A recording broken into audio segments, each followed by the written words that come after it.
हरिओम तत्सत। सभी के हृदय में विराजमान ईश्वर को नमन, वंदन और प्रणाम। करुण पुराण, आज चौथे दिन की कथा। वैसे गरुड़ पुराण कथा नहीं है, सही मायने में जितना मैं अध्ययन कर रहा हूं और आप लोगों को जितना गरुड़ पुराण के विषय में बता रहा हूं, गरुड़ पुराण साधना की अद्भुत विधि है। ये कहानी नहीं है, कथा नहीं है, इसमें स्टोरी नहीं है, इसमें विधियां हैं, इसमें तरीके हैं, इसमें टेक्निक्स हैं। स्वयं के भीतर की शक्तियों को जागृत करने की विधियां हैं गरुड़ पुराण में। पंचदेव पूजन और उनकी जागृति, उनके जो सिद्धांत हैं, जिन मूल सिद्धांतों से आप उस दिव्य ऊर्जा का अनुभव कर सकते हैं, जिसको नारायण, जिसको ईश्वर बोलते हैं, वह विधियां हैं गरुड़ पुराण में। सो सर्वप्रथम 3 बार सभी लोग दोहरा लें कि हे भगवान शिव, आप मेरे गुरु हैं, मैं आपका शिष्य हूं, आप मेरे गुरु हैं, मैं आपका शिष्य। मुझ शिष्य पर दया करें, मेरे मन मंदिर में विराजमान होकर उसे शिवमय, ज्योतिर्मय और प्रकाशमय बना दे। माँ भगवती मेरे हृदय में विराजमान होकर उसे शक्ति में, श्री में, समृद्धि में बना दे, तथा समस्त संत ग्रंथ मेरे हृदय में विराजमान होकर उसे भक्तिमय बना दे। योगी मुनि मेरे हृदय में विराजमान होकर उसे विद्यावान, ध्यानवान बनाए। इस भाव के साथ गरुड़ पुराण के श्रवण से पूर्ण पूर्व कुछ क्षण आंख बंद कर ले और हृदय कमल पर उस अनंत शिव, उस अनाहत नाद स्वरूप ओमकार का ध्यान करें।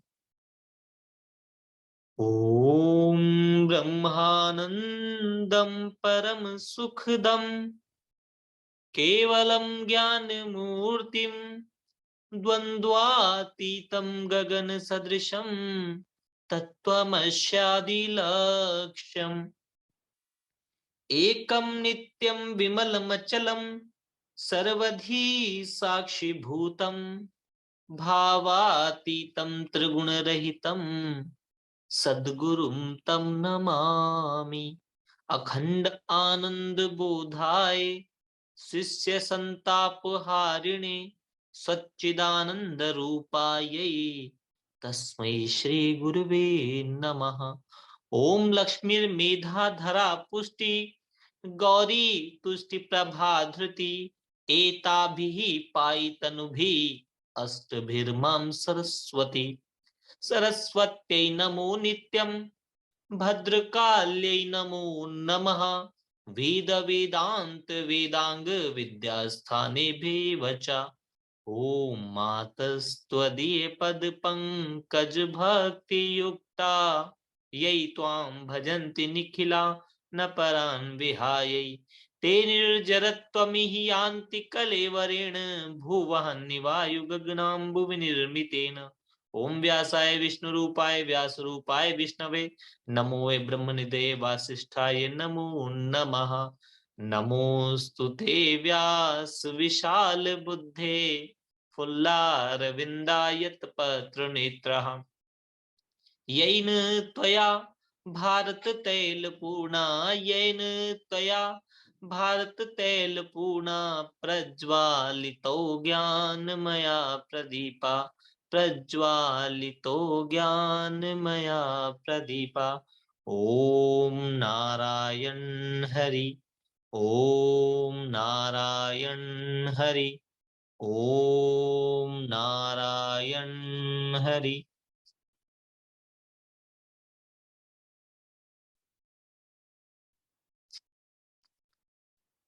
ओम नमोस्तनंताय सहस्रमूर्ते सहस्रपादाक्ष शिशिरोर्बाहवे सहस्रनाम्ने पुरुषाय शाश्वते सहस्रकोटि युगधारिणे नमः। हरि ओम तत्सत, हरि ओम तत्सत, हरि ओम तत्सत। सो गरुड़ पुराण जो है, इस पे हम लोग चर्चा कर रहे हैं कि गरुड़ पुराण के अंदर जो सर्वप्रथम बात आई वह साधना और साधना के प्रयोगों की है।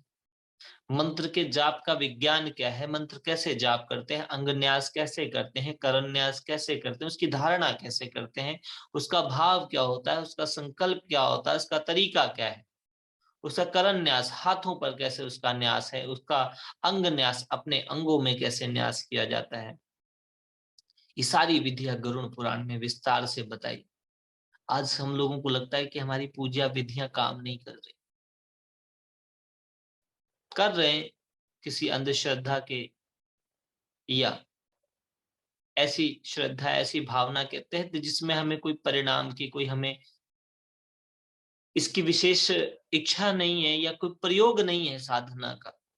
गरुड़ ने प्रयोग किया और बल, शक्ति, सामर्थ्य प्राप्त किया। हम ऐसा प्रयोग नहीं करना चाहते, लेकिन गरुड़ पुराण प्रयोग करने की बात करता है,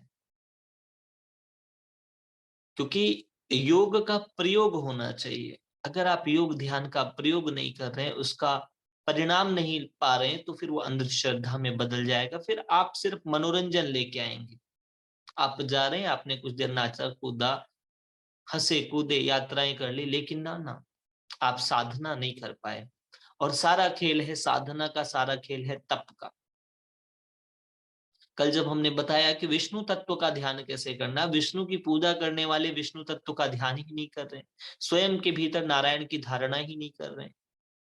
तो जब तक आप स्वयं के भीतर नारायण की धारणा नहीं करोगे, तब तक नारायण तत्व जागृत ही नहीं होगा। इसमें सर्व देवों के ध्यान की जो विधि बताई,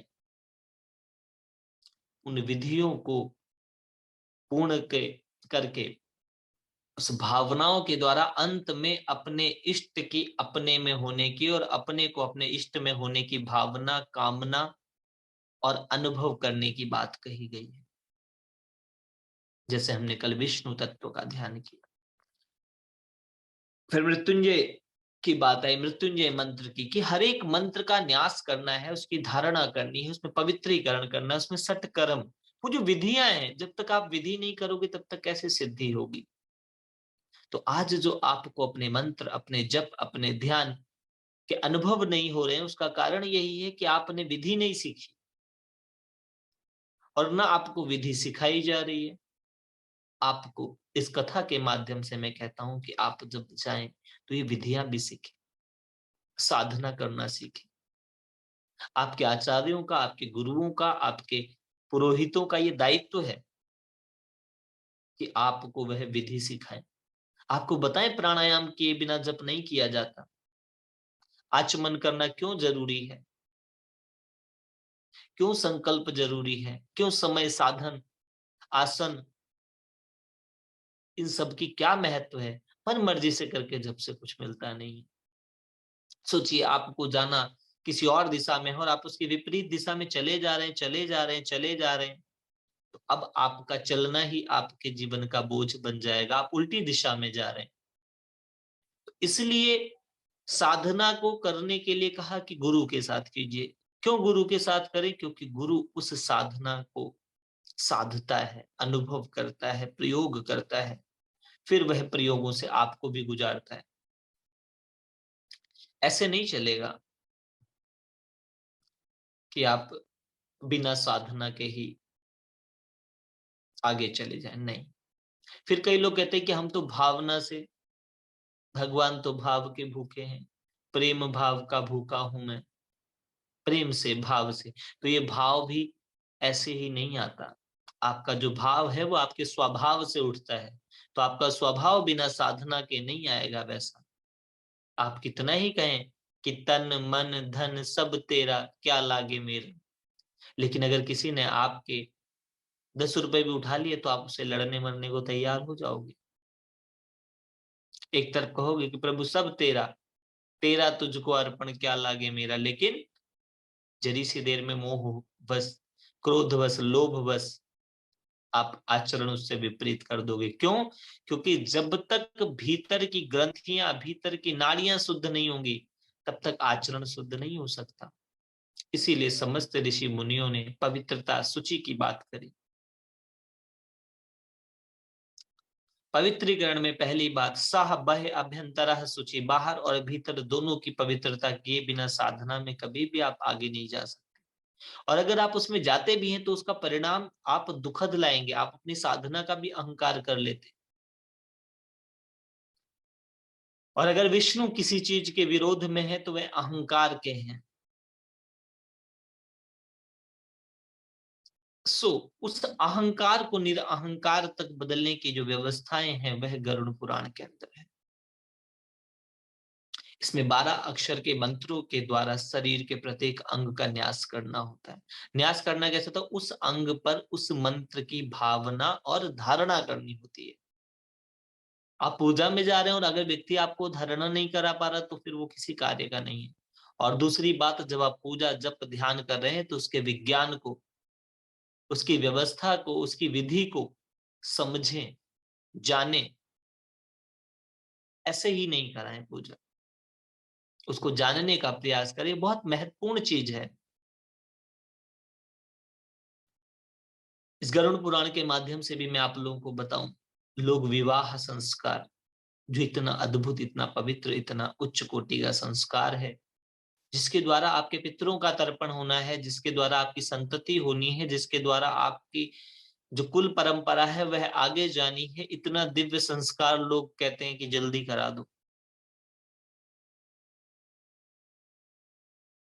आपने रोडों पर जाम लगाया, तमाशे किए, नाच कूद किया, ड्रामा किया, उन सब के लिए समय था आपके पास, लेकिन वो जो विवाह का संस्कार था, जिसमें दो परिवारों को एक होना था, शरीर से मन और मन से आत्मा के साथ संबंध जोड़ना था, मुक्त जीवन से आश्रम जीवन की व्यवस्था सीखनी थी, गृहस्थ आश्रम में जाने की जो व्यवस्था थी उसमें आप जल्दी कर देते हैं। और उस जल्दी के बाद क्या होता है? फिर क्लेश होता है, पीड़ा होती है, कष्ट होता है, हर रोज क्लेश है। क्यों? क्योंकि गुरु के द्वारा ज्ञान लिए बिना शुक्र अर्थात भोग में चले गए। योग तो सीखा ही नहीं, ध्यान तो सीखा ही नहीं, सामंजस्य तो सीखा ही नहीं, सहनशीलता सीखी ही नहीं। तो अपने आचार्यों को उनका काम करने दे।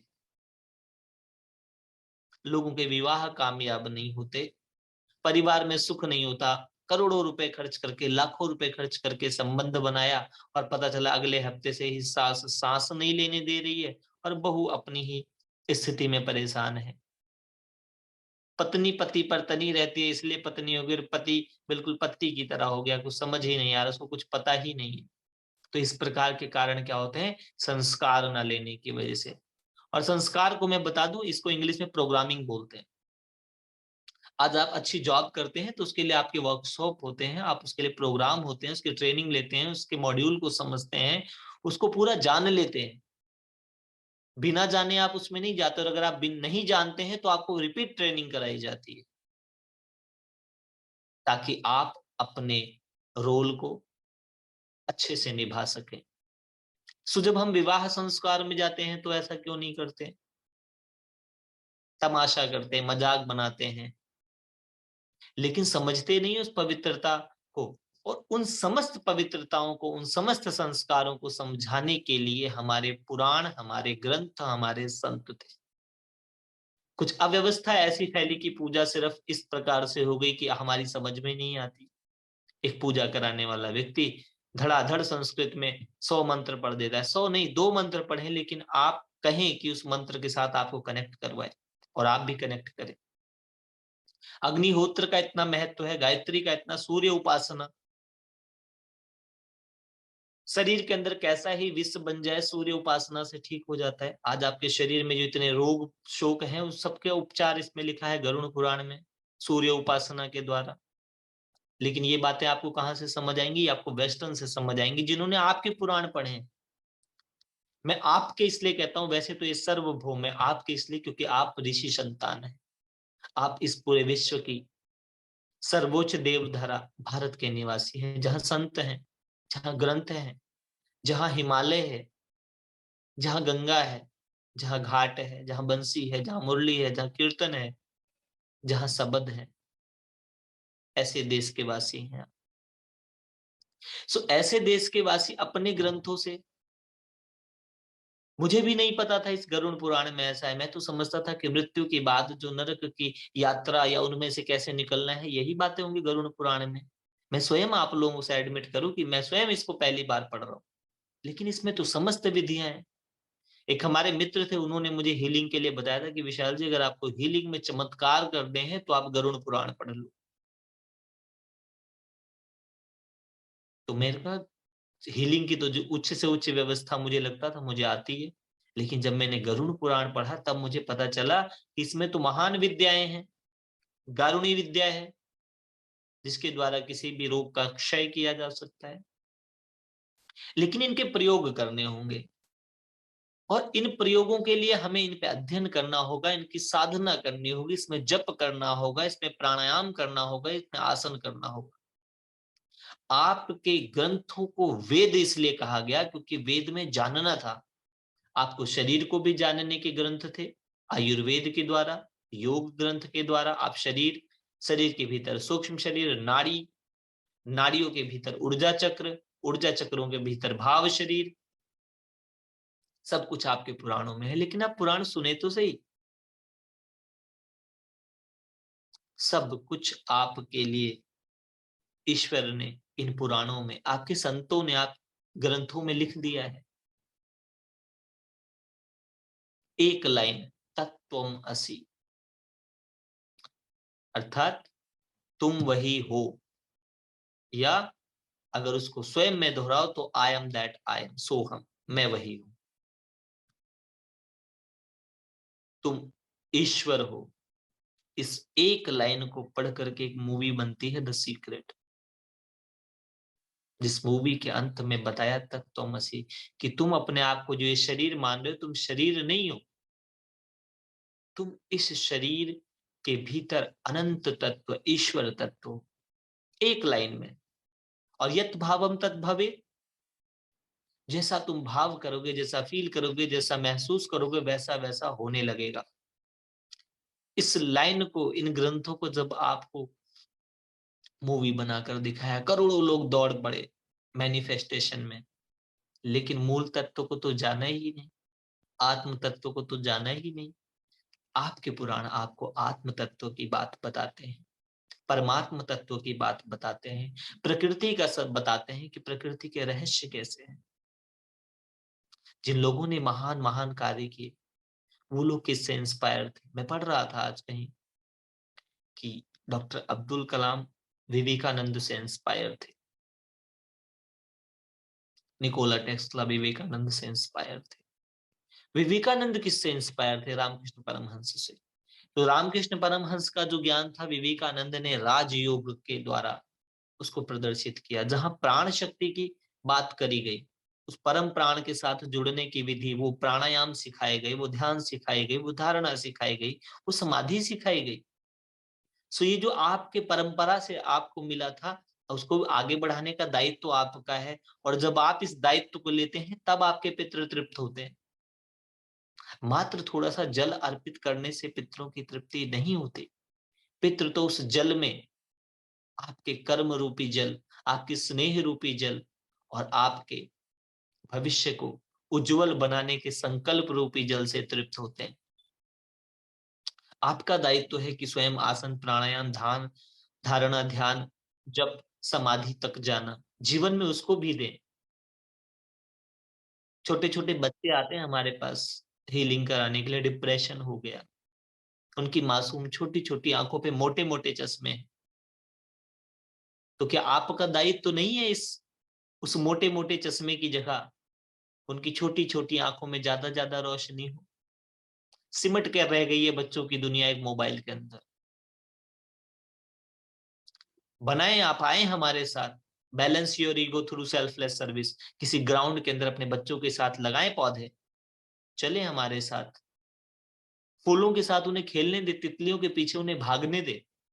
उनका तो जीवन ही सिमट गया इस मोबाइल के अंदर। पृथ्वी तत्व तो इतना कमजोर हो गया कि अगर कोई डांट भी देगा तो डिप्रेशन हो जाएगा।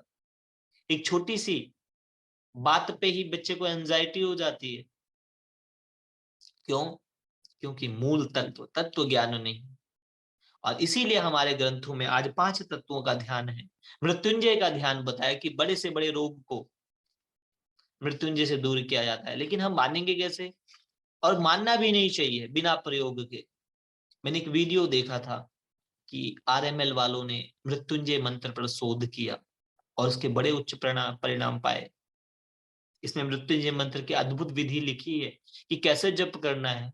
मात्र इतने से काम नहीं करेगा कि आपने मृत्युंजय बजा दिया और कोई गे स्वर में, अर्थात गाने में गा रहा है मृत्युंजय। मृत्युंजय तो वेद स्वर है, तो उसका जो स्वर, उसका जो रिदम, उसकी जो फ्रीक्वेंसी है, जब तक आप उसी फ्रीक्वेंसी में उसको नहीं पढ़ोगे, नहीं जप करोगे, तब तक वो परिणाम थोड़ी देगा, मनोरंजन ही देगा। क्योंकि सारा खेल है साउंड का।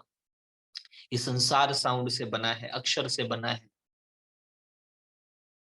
जिसका अक्षर नहीं होता उसको अक्षर बोलते हैं। हाँ, बहुत सी विधियां ऐसी हैं जिनके ऊपर आज हम प्रयोग किए बिना उन पर अंधश्रद्धा में चल रहे हैं, क्योंकि जो विधि लिखी है व्यक्ति ने उसकी साधना नहीं की, उसका तप नहीं किया। उस तप को करने के बाद व्यक्ति वैसी चीजें दिखा सकता है। और जिन्होंने उस प्रकार के तप कर लिया, उसको हमने मदारी की तरह या चमत्कारी बाबा की तरह उसको इस तरीके से सर पर बिठा लिया, बहुत ऊंचा कर दिया। फिर उस व्यक्ति को व्यक्ति नहीं रहने दिया, दोनों ही नुकसान था।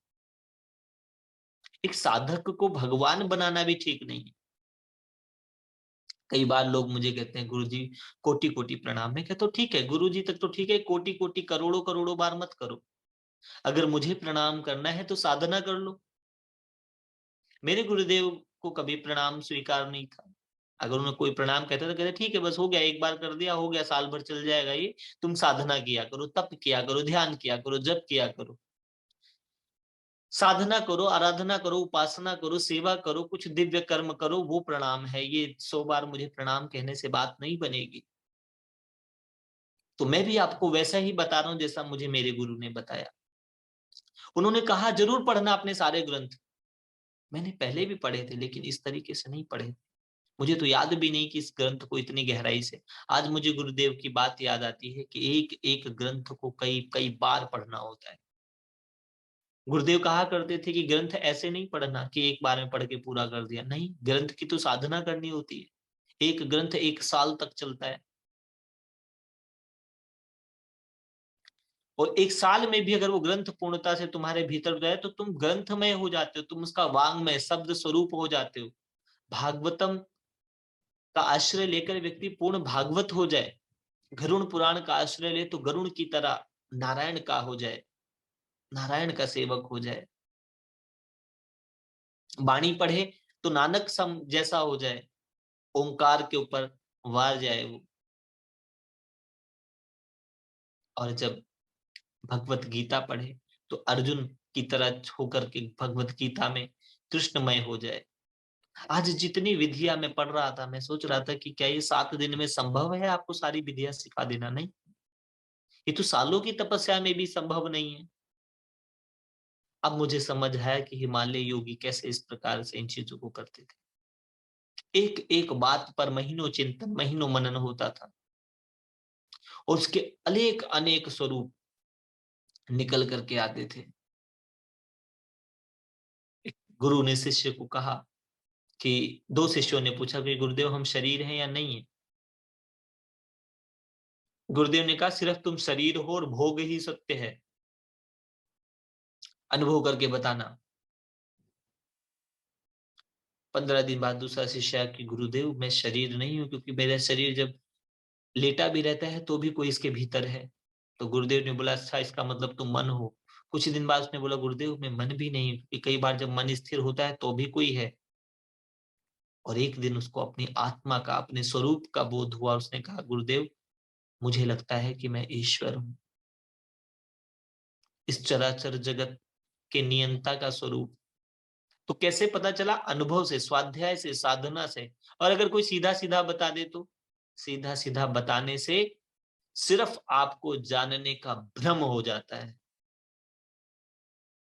एक होता है ब्रह्म ज्ञान और दूसरा होता है भ्रम ज्ञान। एक होता है इल्यूजन और दूसरा होता है डिल्यूजन। सो आज जो यहाँ पर प्राणेश्वरी विद्या की बात थी कि प्राण शक्ति को किस प्रकार बढ़ाना होता है, जो इसमें 2 स्वरूप होते हैं, एक बाहरी स्वरूप जिसमें मंडला बनता है, जिसमें अष्टदल 8 पंखुड़ियों वाला कमल बनता है और उस पर अलग अलग प्रकार के मंत्रों का ध्यान किया जाता है। और दूसरा वह अष्टदल कमल आपके भीतर है, नाभि में अष्टदल कमल की धारणा की जाती है, फिर उस पर अलग बीज मंत्रों के द्वारा, ह्रीम बीज मंत्र के द्वारा, और जो हम आवरण कराते हैं उ, अ, ए, ई और अंग, इन 5 शब्दों की जो शक्ति है वो अद्भुत है कि आपके शरीर के कौन से भाग में कौन सा शब्द है, उस शब्द के बिगड़ने से ही शरीर में रोग पैदा हो जाता है, और अगर उस शब्द की व्यवस्था ठीक हो जाए तो आप स्वस्थ हो जाते हैं। क्योंकि जो शब्द है उससे संसार रचा, अक्षरम परमम ब्रह्मम, शब्द से रचना हुई। एक बार गार्गी ने याज्ञवल्क से पूछा कि भगवान, इस चराचर ब्रह्मांड की रचना किससे हुई है, किसमें से सब व्यक्त और अव्यक्त वस्तुएं प्रकट हुई हैं, कौन है इस चराचर ब्रह्मांड को रूप आकार देने वाला, कौन है? याज्ञवल्क ने कहा कि गार्गी, वह आकाश है। आकाश ही सबको आकार दे रहा है, सबको स्पेस दे रहा है, सबको जगह दे रहा है, और हर स्वरूप जो भी आकार बना है वह उस निराकार आकाश के कारण है। आकाश से ही वायु, वायु से ही तेज, तेज से ही जल और जल से ही पृथ्वी का निर्माण हुआ। तो इन सब का मूल आकाश है और इसीलिए आकाश सब में है। आकाश का एक गुण था। वायु में भी आकाश है क्योंकि वायु में शब्द और स्पर्श दो हैं। तो और वायु के बाद अग्नि, अग्नि में 3 गुण है, आकाश उसमें भी है शब्द रूप में। अग्नि के बाद जल, जल में भी आकाश है क्योंकि शब्द रूप में। पृथ्वी में भी आकाश है क्योंकि स्पेस है, आकार है। तो फिर गार्गी ने पूछा, उसकी रचना किससे हुई, उस आकाश को किसने रचा, उसका रचयिता कौन, वो आकाश किससे ओतप्रोत है? तो याज्ञवल्क्य ने कहा वह शब्द है। बहुत से गुरु शब्दों की ही बात करते हैं कि शब्द की डोरी पकड़कर आप अपने सतलोक चले जाओ। शब्द धरती, शब्द आकाश, शब्द से सब भया प्रकाश। तो वो शब्द जो है, उस शब्द के ही 2 डोमेन होते हैं, एक नॉइज और दूसरा हार्मनी, एक सुर और दूसरा असुर। तो उस असुर को अगर पराजित करना है तो उस सुर में लाने के लिए क्या करना होगा? धारणा करनी होगी उस मूल शब्द की जो आपके शरीर में व्याप्त है। क्योंकि आप शब्द स्वरूप हो, यू आर वाइब्रेशनल बीइंग, आप वाइब्रेट करते हो, आपके प्रत्येक अंग में ध्वनि चल रही है। अगर आप ध्यान में बैठोगे तो सांसों में भी ध्वनि है, हृदय में भी ध्वनि है, और योगी लोग तो अनाहत नाद की कल्पना करते हैं स्वयं के भीतर। तो यहां पर ह्रीम बीज मंत्र के साथ न्यास बताया, क्योंकि ह्रीम बीज मंत्र साक्षात विष्णु का स्वरूप है, और ह्रीम बीज मंत्र शिव का भी स्वरूप है और लक्ष्मी का भी। तो इस ह्रीम बीज मंत्र के कई रूप बताए, और इसके अंदर एक हमसा मंत्र का जप बताया जो समस्त विषयों का, समस्त कष्टों का नाश कर देता है। आपकी श्वासों में चलता है हमसा। और इसी मंत्र का जो और उच्च भाग है वो है सो हम। आपकी श्वासों की ध्वनि को सुने तो हम सा सो हम, हमसा ही चलता है, लेकिन सो हम को उसमें ओम की व्याति मिला देते हैं तो सो हम हो जाता है। फिर इसमें कहा कि जब हमसा, हंस मंत्र का, हमसा, इसको हंस मंत्र भी बोलते हैं। हंस मंत्र का जप जप करते हैं तो स्वयं को गरुण होने की भावना से, जैसे कल हमने नारायण होने की भावना की थी, हर एक मंत्र में जिस मंत्र की आप साधना कर रहे हैं वही होने की भावना करोगे, तब वह शक्तियां जागृत होंगी। शिव के मंत्र की धारणा शिवोहम है, हमसा मंत्र की धारणा मैं गरुण हूं। पंचवक्र पूजन में, शिवार्चन में शिवोहम मैं शिव हूं, और भगवती त्रिपुर सुंदरी या गणेश की जब पूजा में तो मैं शक्ति हूं, मैं विघ्न विनाशक अथर्व हूं, ऐसी भावना है। और श्री गोपाल जी की पूजा से त्रिलोक के मोहन मंत्र की भी बात बताई गई। त्रिलोक के मोहन, त्रिलोक के क्या है आपके भीतर, आपके स्थूल सूक्ष्म कारण तीनों शरीरों का मोहन आपकी आत्मा में हो जाए, उसको त्रिलोक के मोहन बोलते हैं। ऐसे मंत्र भी हैं जिनकी साधना करने वाले लोगों के पीछे भीड़ लग गई। लेकिन कौन सी भीड़ लग गई? जिनका चित्त स्वयं के प्रति आकर्षित नहीं था, जिन्होंने स्वयं के ईश्वर को नहीं जाना, जिन्होंने स्वयं के भीतर के परमेश्वर को नहीं पाया, वह दूसरों के पीछे लगे। गुरु से ज्ञान लो, उसको मार्ग बनाओ, गुरु को द्वार बनाओ, दीवार मत बनाओ, उस द्वार से होके गुजर जाओ, क्योंकि अंतिम बंधन गुरु और ज्ञान भी छोड़ना पड़ेगा मोक्ष के मार्ग पर। तो यहाँ पर त्रिलोक के मोहन मंत्र की भी व्यवस्था बताई।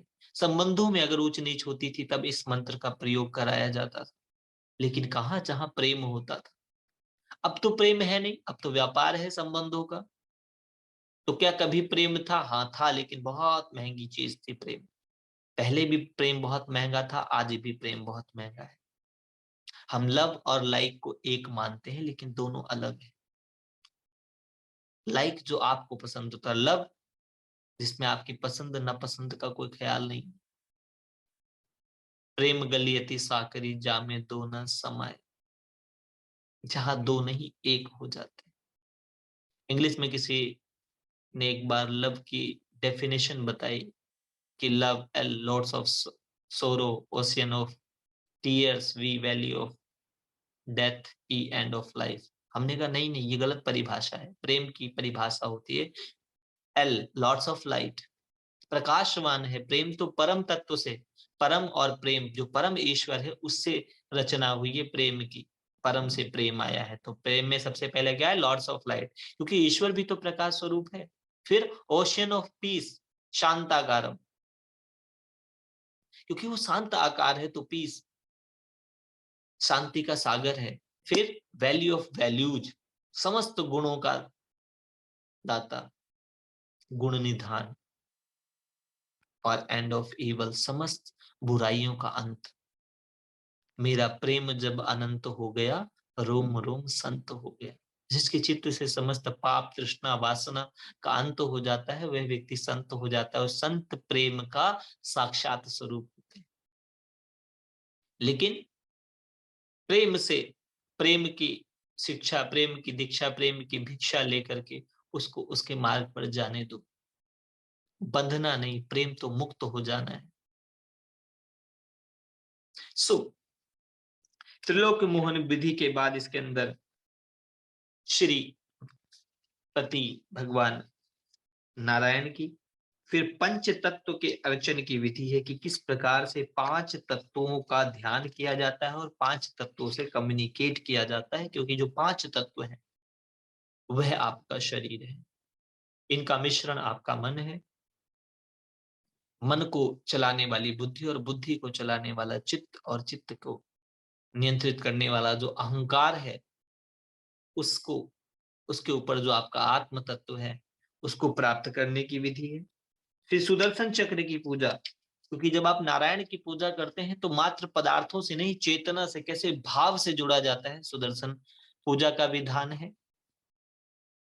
और हरेक के अंदर एक विशेष प्रकार की धारणा है, एक विशेष प्रकार की साधना है। ऐसा नहीं है कि आप लग गए जहां मर्जी शुरू कर दिया, ना ना। एक विधि, विधि से ही सिद्धि है, बिना विधि के सिद्धि नहीं है। और उस विधि को जानने के लिए आपको ज्ञान लेना होगा, ज्ञान की साधना। ज्ञान से ही ध्यान है, बिन ज्ञान की मुक्ति नहीं, साधना के द्वार तक आए बिना सिद्धि नहीं। जब तक आपको ज्ञान नहीं होगा तब तक बात नहीं बनेगी। फिर उसके बाद तपस्वियों के लिए, ब्राह्मणों के लिए, आचार्यों के लिए, गुरुओं के लिए, जो समाज का कल्याण करना चाहते हैं, उन समस्त व्यक्तियों के लिए गायत्री साधना का विधान बताया। पाप नाशनी, मंत्रों का राज, मंत्रों का राजा गायत्री को माना गया। क्यों? क्योंकि गायत्री मंत्र में आप ईश्वर से कहते हैं धियो यो नः प्रचोदयात्, हमारी बुद्धि को सत्य मार्ग की ओर प्रेरित करें। आप उससे प्रार्थना में क्या करते हो कि हमारी बुद्धि को सतमार्ग की ओर प्रेरित करें। गायत्री विष्णुमय है, शिवमय है, ब्रह्ममय है और शक्तिमय है, सूर्यमय है, सवितामय है। गायत्री के 24 अक्षरों में समस्त मंत्र समा जाते हैं, क्योंकि गायत्री के लिए कहा जाता है सबसे पहले ओम, ओम से प्रकट हुई गायत्री। तो जो क्योंकि गायत्री ओम से प्रकट हुई, गायत्री मंत्र की शुरुआत भी ओम से है। फिर ओम से गायत्री, गायत्री से वेद प्रकट हुए, वेदों से शास्त्र, शास्त्रों से उपनिषद, उपनिषदों से पुराण, पुराण से सॉरी वेदों से पुराण, पुराणों से उपनिषद प्रकट हुए, और उपनिषदों से जो तत्व निकला वह था राम या आत्म, ब्रह्म तत्व जो है। गायत्री ब्रह्म विद्या का मंत्र है। तो उस ब्रह्म विद्या की संपूर्ण साधना गायत्री के द्वारा बताई गई। इसमें एक एक विधि, एक एक दिन लग सकता है इस एक एक विधि को समझाने में, और एक एक साल या एक एक जन्म लग सकता है इस विधि की सिद्धि करने में। और इसकी सिद्धि करने के बाद जीव को मिलता क्या है? जीव को मिलता है अपना पूर्ण स्वभाव, अपना आत्म तत्व, अपना परमात्म तत्व। इस सृष्टि के अधीनता से स्वाधीनता मिल जाती है। जो आज बंधन है वही कल मुक्ति बन जाता है। यह मिलता है गायत्री के जप से। फिर उसके बाद माँ भगवती दुर्गा का स्वरूप स्वरूप और सूर्य ध्यान तथा माहेश्वरी पूजन, तो महाशक्ति है जिसको पा करके जीवन में जीत पाई जाती है। उस जीत को पाने के लिए महा भगवती दुर्गा, विजय दिलाने वाली महाशक्ति का ध्यान के साथ सूर्य ध्यान, सूर्य की धारणा, तेज की धारणा, शक्ति की धारणा, ऊर्जा की धारणा, ये इस पूजा के अंदर बताई गई है। फिर उसके बाद शिव पवित्र रोपण की विधि, की कैसे शिवत्व को अपने भीतर रोपित किया जाता है। जैसे धान को रोपा जाता है, वैसे शिवत्व के पवित्र तत्व को अपने भीतर रोपित करके शिवमय होने की विधि, जिसको कहा गया शिव पवित्र रोपण विधि। फिर उसके बाद विष्णु पवित्र रोपण विधि, स्वयं के भीतर व्यापक विष्णु तत्व के रोपण करके उसको जागरण करने की विधि भी बताई गई। उसके बाद उस ब्रह्म, उस निराकार ईश्वर, उस ज्योतिर्मय ईश्वर को कैसे ध्यान किया जाता है, उसकी कैसे धारणा की जाती है, कैसे उपासना की जाती है, कैसे साधना की जाती है, यह बताया गया। उसके बाद जो वास्तुमंडल है, ये जो पूजा है, इसके पीछे सिद्धांत क्या है, इसके पीछे विज्ञान क्या है, एक एक बात पूर्ण विस्तार से बताई गई। फिर उसके बाद कैसे घर बनाते हैं, उसकी क्या व्यवस्था है, क्या उसका हिसाब किताब होना चाहिए, एक प्रकार से पूरा वास्तुशास्त्र। वास्तुशास्त्र के बाद देव प्रतिष्ठा, कि घर के अंदर देवत्व की स्थापना कैसी हो, समस्त रिद्धियां सिद्धियां कैसे आए। इन सारी बातों को मैं आपको इसलिए बता रहा हूं कि हमारे यहाँ अध्यात्म विज्ञान में ही था कि घर कैसा बनना चाहिए, कौन से कोण में क्या होना चाहिए, कहाँ स्वास्थ्य होना चाहिए, कहाँ धन होना चाहिए। तो कई बार लोग कहते हैं कि अरे ये तो बहुत पाखंड फैला हुआ है, हरि व्यापक सर्वत्र समाना, प्रेम ते प्रकट भय में माना। लेकिन ये बात कहने के अधिकारी आप नहीं है, ये शंकर जी जैसे किसी व्यक्तित्व के लिए है। वो हर सबके लिए हरि व्यापक सर्वत्र समाना नहीं है। उसके लिए पहले शिवत्व तो जागृत कर लो। मुझे याद है कि एक बार ऐसी चर्चा हो रही थी ध्यान और धारणा और साधना की, तो मैंने गुरुदेव से बोला कि गुरुदेव, मैंने तो ये भी पढ़ा है कि साधु सहज समाधि भली। तो गुरुदेव हंसने लगे, बोले बहुत अच्छी बात है बेटा, दोबारा बोलो। मैंने कहा जी, साधु सहज समाधि भली। बोला ये बात साधुओं के लिए, क्या तुम साधु हो, साधना कर ली, साधना कर रहे हो? कहे कबीर सुनो भाई साधु, क्योंकि कबीर ने किसके लिए कहा? साधु के लिए। बात ही उसको समझ आएगी। कबीर कह रहा है गगन में आवाज हो रही है झीनी झीनी, आप बोलोगे झीनी झीनी नहीं, एक एरोप्लेन जा रहा है उसकी आवाज हो रही है। एक बार हम कहीं धारणा और ध्यान की, आकाश तत्व की धारणा करा रहे थे, तो मैंने कहा ध्यान से सुनो, आकाश में आवाज हो रही है। एक ने बोला हाँ जी, कोई हवाई जहाज जा रहा है। तो कबीर तो कह रहे थे कि जगत, गगन में आवाज हो रही है झीनी झीनी, और वो कह रहे झीनी झीनी नहीं, घरड़ घरड़ की आवाज हो रही है, कोई हवाई जहाज जा रहा है वहां से, हेलीकॉप्टर जा रहा है। तो गगन में जो आवाज हो रही है झीनी झीनी, वो कोई साधु सुन पाएगा जिसका आसन सिद्ध है, जिसके प्राणायाम सिद्ध है, जिसकी श्वास सिद्ध है, जिसकी आस सिद्ध है, जो बिना आस बिना इच्छा के कुछ देर बैठ सकता है, जो उस नाम के अमृत में डूब सकता है। कबीर उसकी बात करते थे। कबीरा खड़ा बाजार में लिए लुकाठी हाथ, जो घर बारे आपनो चले हमारे साथ। तो कौन ऐसा है जो लगा दे? तो हम बहुत बड़ी ऊंची बातों को अपने लिए न समझे, पहले उस स्तर को प्राप्त करें, तब वह बात हमारे लिए काम करेगी। तो यहाँ पर पंच तत्वों का ध्यान, शिवत्व की, विष्णु तत्वरोपण, फिर वर्ण एवं आश्रम धर्मों का निरूपण। वर्ण बोलते हैं कैटेगरी को। लोगों को बहुत ऐसा लगता है कि वर्ण जाति व्यवस्था है, नहीं, वर्ण कैटेगरी है। एक ऑफिस में कोई मैनेजर है, कोई बॉस है, हर व्यक्ति का वर्ण एक कैटेगरी, और बिना कैटेगरी के ब्रह्मांड चल भी नहीं सकता। ये बहुत बड़ा मिथ है कि सब एक समान कभी नहीं हुए, ना होंगे। और जिस दिन सब एक समान हो गए, उस दिन सब अस्त व्यस्त हो जाएगा। असमानता ही इस ब्रह्मांड की व्यवस्था है। हाँ, कहाँ पर हम लोग समान होते हैं? कुछ विचार स्थिति, लेकिन विचारों में भी आप कहने के लिए सत्य ऐसा नहीं है। एक घर में क्या सब समान हो सकते हैं? विचार करके देखो, विवेक करके देखो। घर में एक बुजुर्ग है, एक बच्चा है, एक युवा है, एक प्रौढ़ है। सबके विचार, सबके भाव सब अलग अलग हैं। सबकी स्थिति, सबकी परिस्थिति, सबकी साधना, सबका व्यक्तित्व, सबके साधन, सबका वर्चस्व अलग अलग है।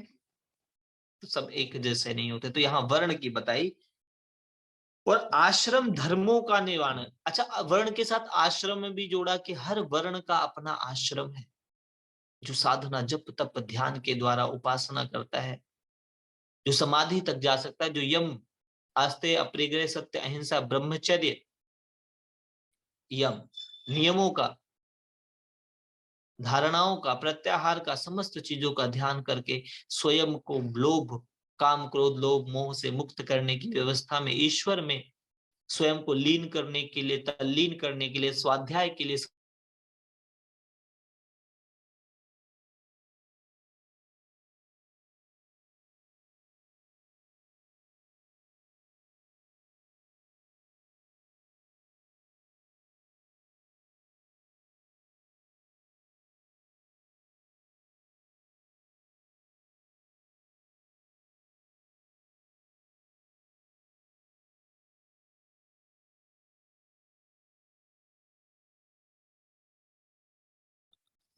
सो यहाँ पर जब बात जाति की आती है, तो हम सब की जाति मनुष्य है, मन और आयुष्य से निर्मित हुए हैं।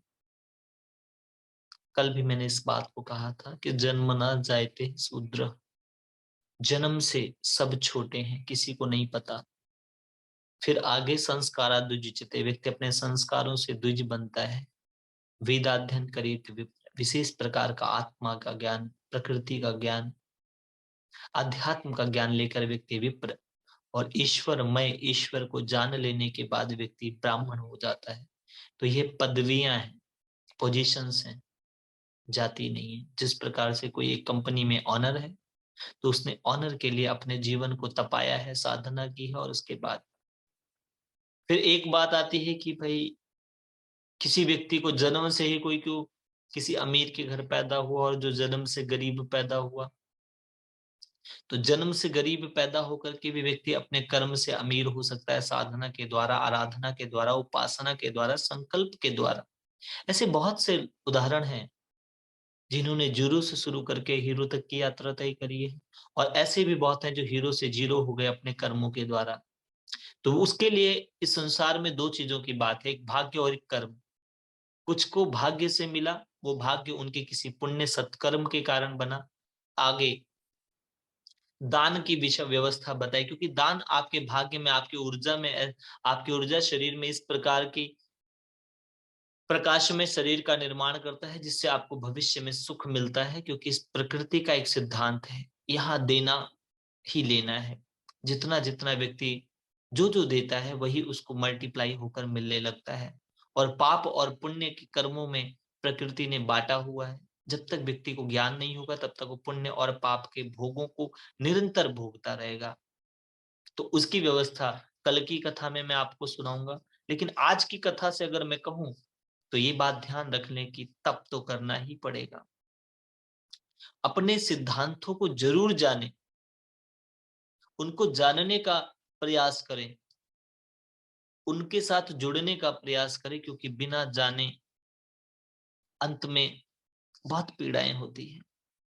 व्यक्ति सारा जीवन जिनके लिए खर्च कर देता है और जब वही सताते हैं, वही सम्मान नहीं देते हैं, वही रिस्पेक्ट नहीं देते हैं, तब व्यक्ति बहुत कठिन स्थिति में आ जाता है।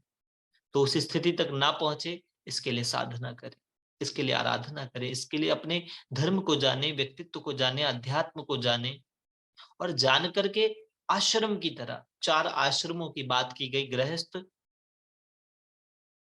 ब्रह्मचर्य, गृहस्थ, वामप्रस्थ और सन्यास। तो इन चारों आश्रमों में, आश्रम का एक अर्थ होता है बिना श्रम के, जहां जहां आश्रय आदमी ले और जहां उसको श्रम में भी श्रम का अनुभव ना हो, सुख का अनुभव, वह आश्रम होता है। आप आश्रम में जाते, झाड़ू लगाते, कोई प्रॉब्लम नहीं आती आपको। आप गुरुद्वारे जाते, पोछा लगा देते, कोई प्रॉब्लम नहीं आती। लेकिन कल को आपके घर में अगर कोई ऐसा कह दे तो बहुत कष्ट होगा कि नहीं, ये तो सफाई वाले का काम है, हमें कैसे बोल दिया। तो जहां पर आपका अहंकार तिरोहित हो जाता है, उसको आश्रम कहते हैं। इसलिए सनातन परंपरा में गृहस्थ को भी आश्रम कहा। आश्रम में मर्यादाएं हैं, रिस्पेक्ट है, सिस्टम है, नियम है, उन सबको पालन करने की विधि आपके पुराणों में बताई है। और उन पुराणों की विधि को समझकर आपको अपडेट भी करना है। ऐसा नहीं कि वही चलानी है लकीर के फकीर बन के, नहीं नहीं, अपडेट करना होगा आपको। आप एक मोबाइल भी अपडेट करते हैं, लेकिन मूल तो समझो, उसका बेसिक तो समझ ले। ये तो बहुत बेसिक है, सुबह उठ करके सूर्य नमस्कार करना, सूर्य के साथ जुड़ना, कितनी बेसिक बात है। इसी बात को आपको एक बहुत बड़े प्रोफेशनल वर्कशॉप के द्वारा बताई जाएगी, गेट सन एनर्जी।